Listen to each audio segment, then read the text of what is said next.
जी chef में खुशामदीद। आज मैं आपके लिए लेकर आई हूँ बहुत ही खुशबूदार और बहुत ही मज़ेदार वाइट मटर पुलाव की रेसिपी। आज हम बहुत ही आसान तरीके से और बहुत ही कम मसालों से ये खुशबूदार मटर पुलाव तैयार करेंगे। ये इतना खुशबूदार और इतना लजीज पुलाव बनता है कि जो भी इसे खाएगा वो रेसिपी पूछे बिना नहीं रह पाएगा। तो वीडियो को फुल वॉच कीजिएगा ताकि आप मुझे फॉलो करते हुए मुझसे भी बेहतर वाइट मटर पुलाव बना सकें। तो चलते हैं मज़ेदार सी रेसिपी की तरफ। बिस्मिल्लाहिर्रहमानिर्रहीम। मटर पुलाव बनाने के लिए मैंने चावल लिए हैं 750 ग्राम। तो इनको मैंने बहुत अच्छे से वॉश कर लिया है। अब मैं इसको आधा घंटा भीगने के लिए रख दूंगी। अब चूल्हे पर मैंने कढ़ाई रखी है। 1 कप मैंने इसमें घी का डाल दिया है। घी हमारा मेल्ट हो चुका है। अब मैं 2 खाने के चम्मच ताज़ा कुटा हुआ अदरक और लहसुन डालूंगी। अब ये मैंने कुछ खड़े मसाले लिए हैं जिनमें 2 बड़ी इलायची हैं, 3 सब्ज़ इलायची, 10 से 12 दाने काली मिर्च के, 3 अदद लौंग, 2 टुकड़े दालचीनी के और 2 पत्ते तेजपात के हैं। इन सबको हमने इसमें डाल देना है। और साथ ही मैंने ये 5 अदद सब्ज़ मिर्चें साबुत ही डाल दी हैं।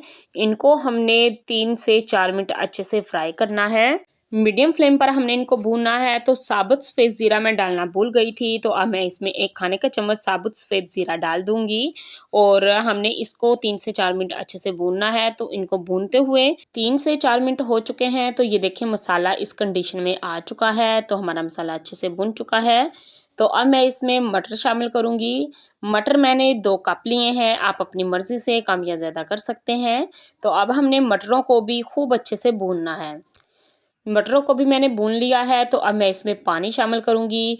3 पाव हमारे चावल हैं तो 1.5 किलो पानी इसमें मैं शामिल करूंगी। तो नमक हमने इसमें अभी तक नहीं डाला था, तो अब मैं इसमें नमक डालूंगी। 2 खाने के चम्मच हम इसमें नमक डाल देंगे। आप अपने टेस्ट के हिसाब से कम या ज़्यादा कर सकते हैं। अब हमने इसको हिलाना है। पानी में बॉयल आ चुका है। तो अब मैं इसमें चावल डाल दूंगी जो मैंने पहले भिगो कर रखे हुए थे। तो अगर अभी तक आपने मेरे चैनल को सब्सक्राइब नहीं किया तो प्लीज़ कर लें और साथ लगे बेल आइकन को भी दबा लें, ऑल पे क्लिक भी कर लें ताकि मेरी हर नई आने वाली वीडियो का नोटिफिकेशन आप तक सबसे पहले पहुंच सके। चावलों को डाल के हमने चम्मच के साथ हिलाना है ताकि आपस में ना चिपके। और अब हम इसके ऊपर कवर करके इसे हाई फ्लेम पर पकाएंगे ताकि हमारे चावल अच्छे और सॉफ्ट से बन सकें। चावलों को पकते हुए 5 से 7 मिनट हो चुके हैं। तो ये दम वाले स्टेप पर आ चुके हैं। अभी देखिए इन पे थोड़ा सा पानी है, तो हम इसे एक बार हिलाएंगे और इसे ऊपर से कवर करके 10 मिनट के दम पे रखेंगे। पहले हम इनको हाई फ्लेम पर 2 मिनट के लिए रखेंगे। जब आपको लगे कि इसमें स्टीम बन रही है तो फिर आप फ्लेम को बिल्कुल लो कर दीजिए और 10 मिनट के दम पर रखिए। 10 मिनट के बाद हम फिर देखते हैं।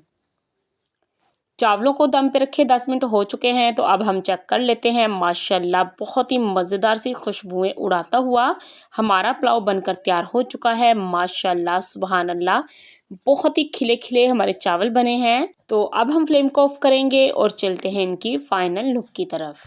तो माशाल्लाह सुभान अल्लाह, बहुत ही मज़ेदार बहुत ही डिलीशियस हमारा पुलाव बनकर तैयार हुआ है।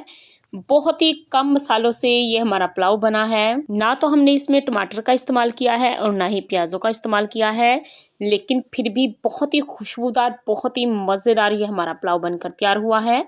आप भी इसे एक बार ज़रूर ट्राई कीजिएगा और अपने मुझे कमेंट्स में ज़रूर बताइएगा कि आपको ये आसान सी रेसिपी कैसी लगी। आप इसे रायते के साथ खाएं, दही बल्लियों के साथ खाएं या आप इसे पुदीने की चटनी के साथ खाएं। बहुत ही मज़ेदार ये पुलाव लगता है। उम्मीद है कि ये आज की आसान सी रेसिपी आपको बेहद पसंद आई होगी। वीडियो अच्छी लगे तो इसे लाइक कीजिए, ज़्यादा से ज़्यादा इसे शेयर कीजिए ताकि ये आसान सी रेसिपी हर किसी के पास आसानी से पहुंच सके। मज़ीद ऐसी आसान और मज़ेदार रेसिपीज़ देखने के लिए मेरा चैनल विजिट करें। अपना और अपने प्यारों का बहुत सा ख्याल रखें। Thanks for watching. मिलते हैं नेक्स्ट वीडियो में। तब तक के लिए अल्लाह हाफिज़।